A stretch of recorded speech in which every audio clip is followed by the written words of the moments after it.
રિક્ષામાં એકલી વૃદ્ધ મહિલાઓને બેસાડી તેઓના સોનાના ઘરેણા ચોરી કરતી ગેંગના મુખ્ય અને મહિલા સહિત 4ને ક્રાઇમ બ્રાન્ચે ઝડપી પાડી લાખોની મત્તા કબજે કરી હતી.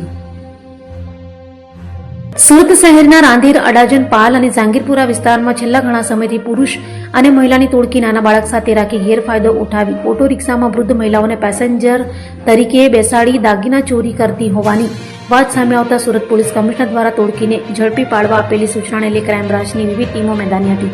ત્યારે ઓલપાડ જાંગીરપુરા રોડ પર નાયરા પેટ્રોલ પંપ પાસેથી ક્રાઇમ બ્રાન્ચે કાશીરામ જાદવભાઈ સોલંકી, શંકરભાઈ ધરમસિંહભાઈ સોલંકી, અરવિંદ કાનજીભાઈ ધડુક અને ગૌરીબેન દયારામ જાદવ સોલંકીને ઝડપી પાડ્યા હતા. પોલીસે આરોપીઓની પૂછપરછ કરતા તેઓએ અડાજણ, પાલ, જાંગીરપુરા વિસ્તારમાં 14 જેટલા ગુનાઓ આચર્યા હોવાની કબૂલાત કરી હતી. તો આ અંગે સુરત ક્રાઇમ બ્રાન્ચે વધુ માહિતી આપી હતી. સુરત ક્રાઇમ બ્રાન્ચ દ્વારા ઓર્ગેનાઇઝ ગુનાઓ શોધી કાઢવા માટે સતત પ્રયત્નો કરવામાં આવતા હોય છે. આવા જ એક પોલીસ ઇન્સ્પેક્ટર જેજી પટેલ અને એમના પીએસઆઈ ડીજે સિસોદિયાને એક બાતમી મળી હતી કે સુરત શહેરમાં રિક્ષામાં પેસેન્જરોને બેસાડી અને જે વૃદ્ધ લેડી હોય એમના દાગીના ચોરી કરવાના ઘણા બધા બનાવો રજીસ્ટર થયેલા હતા.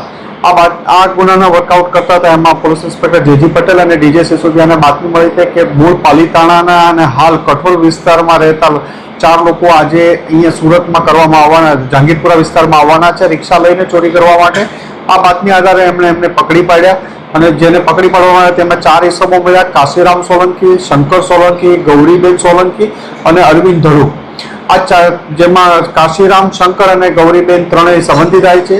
શંકર સુરત વિસ્તારના કઠોર વિસ્તારમાં જે ખેતીની જમીનમાં ભાગિયા તરીકે કામ કરે અને આ લોકોને પાલીતાણાથી અહીંયા બોલાવી અને રિક્ષા એક જૂની વેચાતી લઈ આવે. વેચાતી લઈ પેસેન્જર તરીકે શંકર રિક્ષા ચલાવે અને બાકીના 3 જણા રિક્ષામાં બેસે.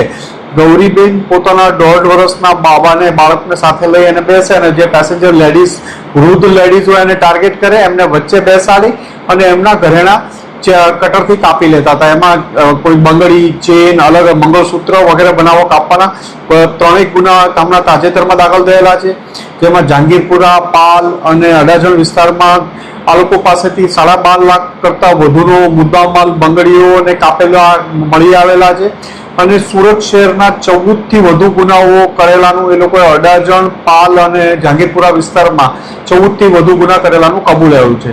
આ લોકો વિરુદ્ધ અગાઉ પણ ગુના દાખલ થયેલા છે અને હાલમાં એમની પૂછપરછ ચાલુ છે.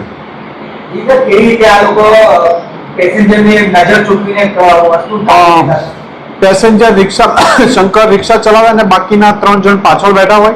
એમાં ગૌરીબેન પાસે 1.5 વર્ષનું બાળક હોય એટલે રિક્ષામાં થોડું આગળ પાછળ બેસવાનું કરે અને આ જ્યારે બેસવાની ઓલી જગ્યા બનાવવાની જગ્યા ચાલતું હોય ત્યારે બીજા એના નજર ચૂકવીને ઘરેણા કટરથી તરત કાપી લેતા હતા.